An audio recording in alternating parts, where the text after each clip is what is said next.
सत श्री अकाल जी, मैं राज बुट्टर। होर तुहाडे की हाल चाल ने? होप सो सब वधिया होगा। मैं इदां दी वीडियो बनाना नहीं चाहता सीगा। मैं हेट्स तो थोड़ा दूर रहना चाहता सीगा। सोचा सीगा कि फैक्ट बेस चीज़ां बनाया करांगे, फैक्ट बेस वीडियो बनाया करांगे।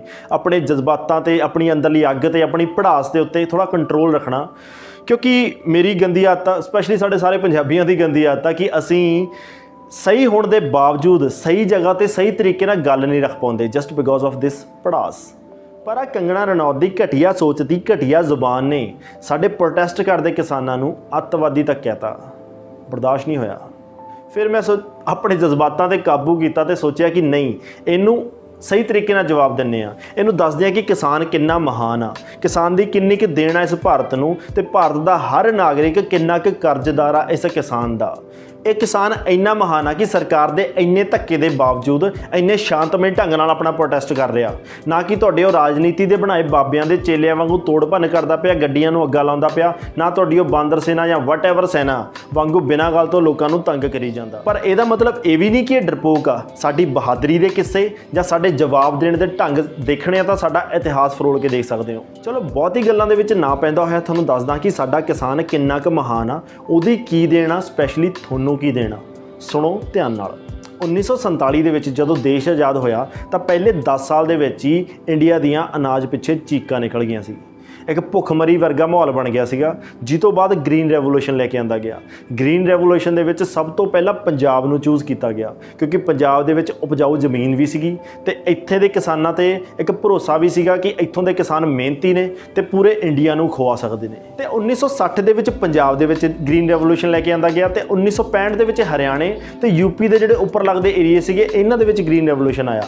ते अज दे जिहड़े प्रोटेस्ट ने, जे तुसीं मैप दे उत्ते चैक करो तां इह प्रोटेस्ट उन्ना ही ग्रीन रेवोल्यूशन एरिया के उत्ते आए हुए हैं। इन्हां दा एक रीजन आ, ये आपस में इंटरकनैक्टड ने, क्योंकि इन्हां सूबियां दे विचों अनाज की प्रोक्योरमेंट का जिहड़ा सिस्टम सीगा पूरे इंडिया लैवल का बनाया गया सी, क्योंकि इत्थों जिहड़ा अनाज आ कल्ले सूबे दे लई नहीं पूरे इंडिया दे विच एक्सपोर्ट होना सीगा। ते इस करके इत्थों जिहड़ी अनाज दी मंडियां सीगियां वो सब तो वधिया ते सब तो वड्डियां बनाईयां गईयां। ते उस तो बाद इत्थे अनाज भी सब तो वध पैदा किया गया ते MSP भी सब तो वध हुंदी सी। उन्हां वेलिਆਂ ਦੇ ਵਿੱਚ पंजाब कणक की उपज के लिए नंबर 1 सी पूरे इंडिया के विच। ते इंडिया ते इन्ना बुरा टाइम सी, फिर भी इन्हां किसानां ने इंडिया का सिर नहीं झुकण दिता। इन्ने घट टाइम के विच अनाज की पूरी घाट पूरी करती सीगी ते उन्हां वेलिਆਂ ਦੇ ਵਿੱਚ किते भी भुखमरी नहीं आउण दित्ती सी पूरे इंडिया के विच। इन्हां किसानां ने इन्ना अनाज दिता देश नूं कि उस वेले किसी होर देश के अगे हत्थ नहीं अड्डणे पए ते अज भी अनाज नाल गडाउन भरे पे ने। ते हुण आउंदियां गल्लां।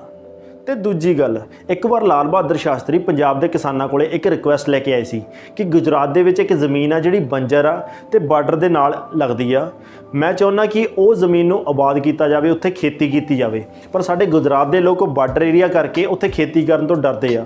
तुसीं बहादुर कौम हो, ऑलरेडी बार्डर के कोल रहंदे हो, तो प्लीज़ साडे कोले उत्थे आओ ते वो साडी ज़मीन ते खेती करो ते उसनूं आबाद करो। ते साडे किसानां ने उन्हां दी रिस्पैक्ट दे विच उत्थे जाके अपनी जान तली ते रख के ज़मीन भी वाई, उपजाऊ भी की, खेतीयोग भी की ते आबाद भी करती। पर दुख इस गल दा कि उसे गुजरात दा चाह बनाउण वाला प्रधानमंत्री बन के साडे किसानां नूं दसदा कि उन्हां लई की सही आ ते की गलत। तीजी गल, कंगना जी तुहाडे कोले 48 करोड़ दे तां सिर्फ ऑफिसिस ने, तां करके शायद तुहानूं ये गल समझ ना आवे। पर जे तुसीं डाटा चैक करो ना कि इंडिया का सिस्टम चलदा किवें आ, RBI बैंक सिस्टम ये सारा चलदा किवें आ, ये चलदा कर्जिਆਂ दे नाल। जिहड़े कर्जे लैंदे आ ये किसान 9 ਤੋਂ 13% ਵਿਆਜ ਦਿੰਦੇ ਆ। ਤੇ ਜੇ ਤੁਸੀਂ पूरा डाटा प्रॉपर चैक करो तो अरबां रुपए का ਵਿਆਜ सिर्फ किसान ਦਿੰਦੇ इंडिया ਨੂੰ, ਜਿਹਦੇ ਨਾਲ सारा इकनॉमिक सिस्टम चलदा। जे तुसी हिस्टरी चैक करो तो 16.5 ਲੱਖ लोगों ने, जिन्हां दे विच यही फार्मर सीगे, यही फार्मर्स दे जवाक सीगे ने अंग्रेज़ों वालों वर्ल्ड वार 1 ते वर्ल्ड वार 2 दे विच लड़ाइयां लड़ियां ने ते बाद दे विच अंग्रेज़ों नूं भजाया भी असीं होई हां। ते फिर भी अंग्रेज़ों ने साडे इस चीज़ का एहसान मन्निया ते इंग्लैंड दे विच साडे लोकां दे बुत लाए हुए ने ते साडे अपने ही देश वाले लोग जिन्हां लई इन्ना कुछ कीता ते ओह सानूं अतवादी कही जांदे आ। तुसीं अपने आप नूं पढ़िया लिखिया कहने हो, जे तुसीं वाकई पढ़े लिखे हो तो तुहानूं डेमोक्रेसी का मतलब भी पता होना। एक बिल पास होया जिन्हां नूं पसंद आया उहदे फेवर च खड़ गए, जिन्हां नूं नहीं पसंद आया उहदे अंगेस्ट खड़ गए। इहदा विचला रास्ता हुंदा गल करनी, डिस्कशन करनी। तुसीं सैलीब्रिटी हो, तुहानूं कुछ चंगा लग्या तो तुसीं उन्हां फैक्टां दे उत्ते जिहड़े चंगे लगे उत्ते वीडियो बना के पा सकदे हो, चीज़ां बना के पा सकदे हो, अपना ओपीनियन रख सकदे हो, ना कि जिहड़े लोग अपना हक मंगदे उन्हां नूं सीधा अतवादी कह दो। शर्म आनी चाहिए तुहानूं इन्हां गल्लां ते। यही लोग ने जिहड़े तुहाडीआं फिल्मां भी देखदे ने, ਨਾ ਕਿ ਤੁਹਾਡੇ ਆ ਮੋਦੀ ਹੋਣੀ ਜਾਂ ਕੋਈ ਵੀ ਜਿਹੜਾ ਰਾਜਨੇਤਾ ਤੁਹਾਡੀਆਂ ਫਿਲਮਾਂ ਦੇਖਦਾ, ਇਹਨਾਂ ਕਰਕੇ ਤੁਸੀਂ ਸੈਲੀਬ੍ਰਿਟੀ ਹੋ, ਨੇਤਾਵਾਂ ਕਰਕੇ ਤੁਸੀਂ ਸੈਲੀਬ੍ਰਿਟੀ ਨਹੀਂ ਹੈਗੇ। ਜੇ ਤੁਸੀਂ ਸੈਲੀਬ੍ਰਿਟੀ ਹੋ ਤਾਂ ਆਪਣੀ ਪਾਵਰ ਦੇ ਨਾਲ ਨਾਲ ਆਪਣੀਆਂ ਜ਼ਿੰਮੇਵਾਰੀਆਂ ਵੀ ਸਮਝੋ, ਨਾ ਕਿ ਇਹਨਾਂ ਨੇਤਾਵਾਂ ਦੇ ਪਿੱਛੇ ਐਵੇਂ ਚਮਚੀਆਂ ਮਾਰੀ ਚੱਲੋ ਬਿਨਾਂ ਸਿਰ ਪੈਰ ਤੋਂ, ਸਿਰਫ ਇੱਕ ਛੋਟੇ ਜਿਹੇ ਲਾਲਚ ਪਿੱਛੇ। ਤੇ ਸਾਡੇ ਲੋਕਾਂ ਦੇ ਲਈ ਵੀ ਸਬਕ ਆ ਕਿ ਜਿਵੇਂ ਤੁਸੀਂ ਸਨੀ ਦਿਓਲ ਨੂੰ MP ਬਣਾਤਾ, ਕਿ ਜਿਵੇਂ ਉਹ ਜਿੱਦੀ ਦੇ ਵਿੱਚ ਜਾਂ ਘਾਤਕ ਦੇ ਵਿੱਚ ਲੜਿਆ ਸੀ ਇਨਸਾਫ ਦੇ ਲਈ, ਉਹ ਸਾਡੇ ਲਈ ਵੀ ਲੜੂਗਾ। ਤੇ ਜਾਂ ਜਿਵੇਂ ਉਹਨੇ ਗਦਰ ਦੇ ਵਿੱਚ ਆਪਣਿਆਂ ਦੇ ਲਈ ਸਟੈਂਡ ਲਿਆ ਸੀ, ਉਹ ਸਾਡੇ ਲਈ ਵੀ ਲਊਗਾ। ਇੱਦਾਂ ਕੁਛ ਨਹੀਂ ਹੁੰਦਾ। ਇਸ ਕਰਕੇ ਸੈਲੀਬ੍ਰਿਟੀਜ਼ ਨੂੰ ਇੰਨਾ ਸਿਰ ਤੇ ਨਾ ਚੜਾਇਆ ਕਰੋ। ਇਹਦੇ 'ਚ ਇੱਕ ਐਗਜ਼ਾਮਪਲ ਦਿੰਦੇ ਆ ਕਿ ਰਾਜ ਸਭਾ ਕੋਲ ਇੱਕ ਪਾਵਰ ਹੁੰਦੀ ਹੈ ਜਿਹਦੇ 'ਚੋਂ 12 MP ਚੂਜ਼ ਕਰ ਸਕਦਾ ਬਿਨਾਂ ਚੁਣੇ ਹੋਏ ਕਲਚਰ ਐਕਟੀਵਿਟੀ 'ਚੋਂ, ਤੇ ਜਿਹਦੇ 'ਚ ਰਾਸ਼ਟਰਪਤੀ 12 MP ਚੂਜ਼ ਕਰਦਾ, ਇਹਨਾਂ ਨੇ ਕਲਚਰ ਐਕਟੀਵਿਟੀਜ਼ 'ਚੋਂ ਸੈਲੀਬ੍ਰਿਟੀਜ਼ ਨੂੰ ਚੂਜ਼ ਕਰਦਾ। ਤੇ ਜਿਹਦੇ 'ਚ ਫੋਰ ਐਗਜ਼ਾਮਪਲ ਰੇਖਾ ਚੂਜ਼ ਕੀਤੀ ਹੋਈ ਆ, ਸਚਿਨ ਤੰਦੂਲਕਰ ਚੂਜ਼ ਕੀਤਾ ਹੋਇਆ। ਉਹ ਇਹਨਾਂ ਨੂੰ ਚੂਜ਼ ਕਰਦੇ ਆ ਕਿ ਕੱਲ੍ਹ ਨੂੰ ਜਦੋਂ ਕੋਈ ਵੀ ਬਿੱਲ ਬਣਦਾ ਤਾਂ ਇਹ ਲੋਕਾਂ 'ਚ ਇੰਨੇ ਜ਼ਿਆਦਾ ਵਿਚਰੇ ਹੋਏ ਆ ਜਾਂ ਲੋਕਾਂ ਬਾਰੇ ਇਹਨਾਂ ਨੂੰ ਇੰਨਾ ਜ਼ਿਆਦਾ ਪਤਾ, ਤੇ ਇੱਕ ਵਧੀਆ ਸਲਾਹ ਦੇ ਸਕਦੇ ਆ ਕਿਸੇ ਵੀ ਕਾਨੂੰਨ ਬਣਨ ਦੇ ਵਿੱਚ।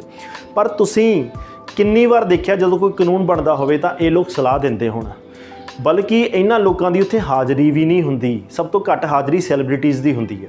ਇਸ ਕਰਕੇ ਸਾਨੂੰ ਹੀ ਸਮਝਣਾ ਪੈਣਾ ਕਿ ਇਹਨਾਂ ਨੂੰ ਐਂਟਰਟੇਨਮੈਂਟ ਤੋਂ ਅੱਗੇ ਸਾਨੂੰ ਲੈ ਕੇ ਨਹੀਂ ਆਉਣਾ ਚਾਹੀਦਾ, ਕਿਉਂਕਿ ਜੋ ਇਹ ਫਿਲਮਾਂ 'ਚ ਦਿਖਦੇ ਆ, ਜਿੱਦਾਂ ਦੇ ਇਹਨਾਂ ਦੇ ਦਿਮਾਗ ਦਿਖਦੇ ਆ ਜਾਂ ਜਿੱਦਾਂ ਇਹਨਾਂ ਦੀ ਸੋਚ ਦਿਖਦੀ ਆ, ਇਹ ਉਹਦੇ ਨਾਲ ਕਿਤੇ ਵੀ ਮੇਲ ਨਹੀਂ ਖਾਂਦੇ। ਤੇ ਨਾਲ ਨਾਲ ਮੈਂ ਧੰਨਵਾਦ ਵੀ ਕਰੂੰਗਾ ਪੰਜਾਬ ਦੇ ਸਾਰੇ ਸੈਲੀਬ੍ਰਿਟੀਜ਼ ਦਾ, ਜੋ ਇਸ ਮੌਕੇ ਦੇ ਉੱਤੇ ਸਾਰੇ ਇਕੱਠੇ ਹੋ ਕੇ ਆਏ ਆ।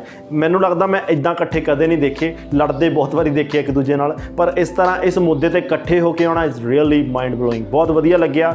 ਦਲਜੀਤ ਬਾਈ ਹੋਣੀ, ਐਮੀ ਵਿਰਕ ਹੋਣੀ, ਦੀਪ ਸਿੱਧੂ ਬਾਈ ਹੋਣੀ, ਗਿੱਪੀ ਗਰੇਵਾਲ, ਇੱਦਾਂ ਸਾਰੇ ਜਿੰਨੇ ਵੀ, ਰਣਜੀਤ ਬਾਵਾ ਬਾਈ ਬਹੁਤ ਵਧੀਆ ਤਰੀਕੇ ਨਾਲ ਕਰ ਰਿਹਾ। ਤੇ 25 ਤਰੀਕ ਨੂੰ ਉਹਨਾਂ ਨੇ ਇੱਕ ਪੋਸਟ ਵੀ ਪਾਈ ਸੀ ਕਿ 25 ਤਰੀਕ ਨੂੰ ਸਾਰਾ ਪੰਜਾਬ ਬੰਦ ਆ, ਤੇ ਜਿਹਦੇ ਵਿੱਚ ਉਹ ਸਾਰੇ ਹਿੱਸਾ ਲੈਣਗੇ। ਹਰਭਜਨ ਮਾਨ ਬਾਈ ਹੋਣੀ, ਹਰਜੀਤ ਹਰਮਨ ਬਾਈ ਹੋਣੀ, ਇਹ ਸਾਰੇ ਜਿੰਨੇ ਵੀ ਸਿੰਗਰ ਨੇ, ਬਹੁਤ ਬਹੁਤ ਥੈਂਕ ਯੂ, ਬਹੁਤ ਬਹੁਤ ਧੰਨਵਾਦ ਤੁਹਾਡਾ ਸਾਰਿਆਂ ਦਾ। ਤੇ ਸਾਨੂੰ ਵੀ ਇਹ ਸਮਝਣ ਦੀ ਲੋੜ ਆ ਕਿ ਇਹ ਲੜਾਈ ਸਾਡੀ ਸਾਰਿਆਂ ਦੀ ਇਕੱਠੇ ਦੀ ਹੈ, ਇਹ ਕਿਸੇ ਰਾਜਨੀਤਿਕ ਪਾਰਟੀ ਦੀ ਲੜਾਈ ਨਹੀਂ ਹੈਗੀ। ਸਾਨੂੰ ਸਾਰਿਆਂ ਨੂੰ ਇਕੱਠੇ ਹੋਣਾ ਪੈਣਾ, ਤਾਂ ਸਹੀ ਜਗ੍ਹਾ ਤੇ ਸੱਟ ਮਾਰਨੀ ਪੈਣੀ ਹੈ। ਜੇ ਅਸੀਂ ਆਪਸ 'ਚ ਹੀ ਲੜਦੇ ਰਹੇ ਤਾਂ ਸਾਡੇ ਕੋਲ ਸੱਟ ਮਾਰ ਜੂਗਾ, ਹੱਲ ਕੋਈ ਨਹੀਂ ਨਿਕਲਣਾ। ਥੈਂਕ ਯੂ, ਸਤਿ ਸ਼੍ਰੀ ਅਕਾਲ।